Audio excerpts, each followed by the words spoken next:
So hello everyone, how are you all doing. मजे आ रहे हैं सभी को। तो यार आज फिर से again question of the day का डिस्कशन करना है। क्या क्वेश्चन दिया था मैंने, आई होप काफी सारे लोगों ने आंसर कर दिया होगा और काफी सारे लोगों से नहीं भी हुआ होगा, तो that's why we are discussing this question. तो सर क्या क्वेश्चन था? क्वेश्चन ये था, even after allowing a discount of 14.28%, a shopkeeper still manages to gain 10% profit. Find how much percentage above the cost price had he marked up his mark price. तो sir ये क्या है ये discount देने के बाद भी उसे प्रॉफिट हो रहा है। अगर डिस्काउंट देने के बाद भी मुझे प्रॉफिट हो रहा है, इसका मतलब क्या हुआ कि मैंने प्राइस को बढ़ा रखा है। फॉर एग्जाम्पल जितने भी रुपए का लाया था, अब उतना रुपए का प्राइस टैग नहीं लगा रखा, उससे ज्यादा का लगा रखा है। फॉर एग्जाम्पल ऐसे ले लेते, सपोज 100 रुपीज का कोई आर्टिकल लाया, प्राइस टैग लगा दिया 150 रुपीज और फिर बोला 10% का डिस्काउंट दे रहा हूं, तो 150 का 10% कितना होगा? 15 रुपीज। तो 135 का बेच रहा हूँ, which is more than my cost price, तो होगा ना प्रॉफिट। इस टाइप के जो क्वेश्चन होते हैं सर, इसको कैसे सॉल्व करें, क्या करें क्या ना करें, तो समझते हैं यार आराम से। पहले बेसिक मेथड देखते हैं, फिर एक और मेथड देखेंगे। सर बेसिक मेथड क्या होता है इसके अंदर में? सपोज करो वी हैव 3 वेरिएबल्स हियर। क्या क्या वेरिएबल है sir? CP, SP and MP. Sir what is CP? Cost price, selling price and mark price. ठीक है जी। तो सबसे पहले हमें क्वेश्चन क्या कह रहा है, क्वेश्चन समझते हैं। Even after allowing a discount of 14.28%, तो बेटा 14.28% का डिस्काउंट देने के बाद भी, डिस्काउंट हमेशा किसके ऊपर दिया जाता है? मार्क प्राइस के ऊपर। हमेशा याद रखेंगे, discount is always given on the mark price, जो उसके ऊपर मार्क्ड होता है उस प्राइस के ऊपर। ठीक है बेटा।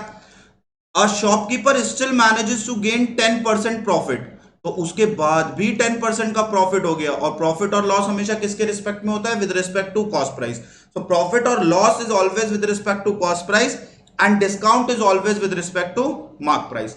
तो अब हमें बताना क्या है सर? बताना यह है कि how much he had marked up his cost price, मतलब कॉस्ट प्राइस के रिस्पेक्ट में उसका मार्क प्राइस कितना परसेंट ज्यादा है। That is my question, we need to answer. ठीक है, यही क्वेश्चन था सर जो आंसर करना था। I hope question is clear कि 14.28% का डिस्काउंट देने के बाद भी 10% का प्रॉफिट हो रहा है, इसका मतलब ऑब्वियसली उसका मार्क प्राइस कॉस्ट प्राइस से ज्यादा है। पर सर कितना परसेंट ज्यादा है ये निकालना है। तो देखो फर्स्ट अप्रोच समझते हैं इसकी। Let us suppose cost price is 100।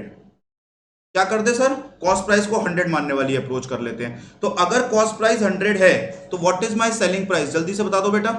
10% ज्यादा होगा इससे, कॉस्ट प्राइस से सेलिंग प्रॉफिट 10% का मतलब my selling price is 10% more than my cost price. तो 10% कितना होगा? 10। तो अगर इससे 10 ज्यादा होगा, इसका मतलब 110 का है, राइट? 110 का है। अब ये 110 का कब बेच रहा हूं मैं? जब मैं 14.28% का डिस्काउंट दे रहा हूं अपने मार्क प्राइस पे। और 14.28% का फ्रैक्शन इक्विवेलेंट क्या पढ़ाया था? 1/7। Very good. इसका मतलब मेरा सेलिंग प्राइस मेरे मार्क प्राइस से 1/7 कम है। और अगर कोई भी चीज 1/7 कम है तो कितना टाइम्स है बेटा? जल्दी बताओ। यस, मल्टीप्लाइंग फैक्टर याद आ रहा होगा क्लास। 1 माइनस 1/7 कम है, इसका मतलब my selling price is 1 minus 1/7 times of my mark price. और बेटा 1 माइनस 1/7 कितना होता है? 6/7। मार्क प्राइस को हमने माना है x और मेरा सेलिंग प्राइस कितना है? 110। तो सर कहना है इसे x is equal to 770 divided by 6 हो जाएगा। यस और नो? क्या ऐसा हो जाएगा या नहीं? बिल्कुल हो जाएगा सर। अब अगर x हमारा 770 डिवाइड बाय 6 हो गया, तो सर आप बताओ सीपी के रिस्पेक्ट में मार्क प्राइस कितना परसेंट ज्यादा है? तो दोनों का डिफरेंस लेना पड़ेगा sir. 770 upon 6 minus 100 divided by 100 into 100%। Yes और नो? सर ये तो बहुत ही बड़ा मेथड हो गया, ये क्या कर दिया आपने? इतनी मेहनत कौन करेगा सर, हमसे तो नहीं हो पाएगी। यस और नो? कितना आएगा ये? 700 माइनस 600 कितना हो जाएगा? यस, 170 डिवाइड बाय 6 कितना परसेंट आया सर? ये 628 पॉइंट समथिंग परसेंट आ रहा है सर। 6 2 12। ठीक है, फिर बचा कितना? 50। तो कितना हो जाएगा? यस, 6 8 48। तो 28 पॉइंट समथिंग परसेंट आएगा सर। ठीक है, 20 बचेगा। तो सर 28 पॉइंट समथिंग परसेंट तो आ रहा है, पर इतनी सारी मेहनत कौन करेगा? तो हमें इतनी सारी मेहनत को बेटा अवॉइड करना है। तो सर कैसे अवॉइड करें? आपने तो इतना डिफिकल्ट सा मेथड बता दिया, तो अब समझो परसेंटेज का कॉन्सेप्ट। तो ये बिल्कुल ही बेसिक मेथड हो गया जिससे बच्चे करते हैं और बहुत टाइम लगता है। Now let us see sir कैसे करें हम, ये देखते हैं बेटा आराम से। CP, SP, MP, we have three things here. ठीक है, एमपी के ऊपर we have given a discount of 14.28% and after giving this discount still I am able to manage to gain 10% profit. ठीक है जी, 14.28% का डिस्काउंट देने के बाद भी 10% प्रॉफिट हो रहा है। So how much percentage above the cost price had he marked up in mark price. अब देखो पूरा परसेंटेज यूज कर लो। कैसे कर ले सर? एमपी के रिस्पेक्ट में एसपी कितना कम है? 1/7 कम है। एमपी के रिस्पेक्ट में एसपी 1/7 कम है। अब याद करो चेंज ऑफ बेस में क्या पढ़ाया था परसेंटेज में, अगर ए की सैलरी बी की सैलरी से कुछ कम है, 1/7 कम है, तो बी की ए से कितनी ज्यादा होगी? ए के कंपैरिजन में चेंज ऑफ बेस पढ़ा था। सेम लॉजिक बेटा, एमपी के रिस्पेक्ट में एसपी 1/7 कम है, तो एसपी के रिस्पेक्ट में एमपी कितना ज्यादा होगा? यस, अगर एक चीज 1/7 कम है तो दूसरी वाली कितनी ज्यादा होगी? जल्दी से बता दो। अगर फ्रैक्शन को बढ़ाना है तो या तो न्यूमरेटर को इंक्रीज करो, हम न्यूमरेटर से नहीं छेड़ते। डिनोमिनेटर को क्या करना पड़ेगा? कम करना पड़ेगा। कितना कम? जितना न्यूमरेटर है। पूरा पढ़ चुके हैं हम ये, तो कितना हो जाएगा सर? 1/6 हो जाएगा। सर 1/6 कितना होता है? 16.66% हो जाएगा सर ये तो। यस और नो? 1/7 कम है एमपी के रिस्पेक्ट में, एसपी इज 1/7 लेस, तो एसपी के रिस्पेक्ट में एमपी कितना ज्यादा होगा? ए की सैलरी बी की सैलरी से 1/7 कम है, तो बी की ए से कितनी ज्यादा होगी? That is the logic here.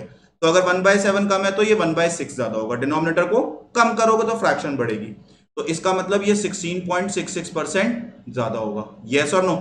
तो नाउ यू कैन सी, पहले यहां पर चेंज हुआ और चेंज के ऊपर और चेंज हुआ, और चेंज के ऊपर change is called as successive change. तो यहां पे क्या सक्सेसिव लगा सकते हैं? बिल्कुल लगा सकते हो बेटा। तो यहां पर सक्सेसिव लगाओ, चाहे मल्टीप्लाइंग फैक्टर लगाओ, you would be getting the direct answer. Are you getting this logic? Yes, जल्दी से बता दो। 26.66 प्लस कितना हो जाएगा ये? 1.66, which is again 28 point something, 28.57 के आसपास percent answer. Are you getting this logic और नॉट? समझ में आया या नहीं आया? यस सर, बिल्कुल समझ में आया। तो करना क्या होता है, पूरा परसेंटेज का कॉन्सेप्ट, पूरा परसेंटेज है प्रॉफिट लॉस डिस्काउंट एंड एसआईसीआई। तो हमने क्या किया, फिर से एक बार बता रहा हूं, 1/7 एसपी के रिस्पेक्ट में एमपी 1/7 कम है, तो एमपी के रिस्पेक्ट में एसपी 1/7 कम है, तो एसपी के रिस्पेक्ट में एमपी कितना ज्यादा होगा? 1/6 ज्यादा होगा। ये लॉजिक पढ़ा रखा है, यूट्यूब पे भी क्लास हो रखी है, आई होप आप सब लोगों ने देखी होगी। ठीक है, तो पहले ये इतना चेंज हुआ और फिर चेंज के ऊपर change is called as successive change. तो दोनों में सक्सेसिव लगा दो। सर सक्सेसिव से भी कैलकुलेशन आती है, तो मल्टीप्लाइंग फैक्टर भी यूज कर सकते हो कि पहले क्वांटिटी 1/10 बढ़ी तो कितने टाइम्स हो गई? 1 + 1/10। 1 + 1/10 कितना होता है? 11/10 टाइम्स। फिर 1/6 बढ़ी तो कितना टाइम्स हो गई? 1 + 1/6। 1 + 1/6 कितना होता है? जल्दी बताओ। 7/6 टाइम्स हो गई। तो सर मल्टीप्लाइंग फैक्टर हो गया 77/60। तो पहले 60 थी तो अब 77 हो गई, तो कितना बढ़ गई sir? Yes, it is increase by 17 on the base of 60। बस कैलकुलेट कर लो, इजीली कैलकुलेट हो जाएगा। 2 3s are 2 5s are 17 5s are 85। 85 divide by 3 is the answer. तो चाहो तो ऐसे भी कर सकते हो, you can use multiplying factor also. Sir इतने सारे मेथड बता दिए, कौन सा करें? Multiplying factor is the best method. Sir एक बार करके समराइज कर दो। बिल्कुल कर देते हैं लास्ट में। CP, SP, MP. एमपी के रिस्पेक्ट में वी हैव गिवन 14.28% का डिस्काउंट, तब भी मुझे प्रॉफिट हुआ 10%। तो यहां पर देखो, इसको हम क्या लिख सकते हैं? 1/7। तो अगर एमपी के रिस्पेक्ट में एसपी 1/7 कम है, तो एसपी के रिस्पेक्ट में एमपी कितना ज्यादा होगा? 1/6 ज्यादा होगा। आई होप ये चेंज ऑफ बेस का कॉन्सेप्ट आता होगा। 1/6 कितना होता है? 16.66%। और ये 10% कितना होता है? 1/10। तो पहले ये 1/10 बढ़ा, फिर बड़े हुए का 1/6 बढ़ा। तो कोई भी चीज 1/10 बढ़ी तो कितना टाइम्स हो गई? 1 + 1/10 टाइम्स। और फिर बड़े हुए का 1/6 बढ़ी तो 1 + 1/6 टाइम्स। तो बेटा ये कितना हो गया? 11/10 इंटू 7/6 कितना हो गया? 77/60। और हमेशा मल्टीप्लाइंग फैक्टर क्या होता है? Final upon initial quantity. तो इनिशियली 16 थी तो अब 17 हो गई। कितना बढ़ गई? 77 हो गई। तो 17 बढ़ी विद रिस्पेक्ट टू 60। कितना परसेंट हो गया? Yes, how much it should be? Very good, 85/3% हो गया sir. I hope you have got this logic clear. समझ में आया होगा, मजा आया होगा। तो और प्रैक्टिस करो क्वेश्चंस और मजा आएगा। ठीक है, see you in the classes. Hope you all are doing great. Bye bye, take care, have a good day.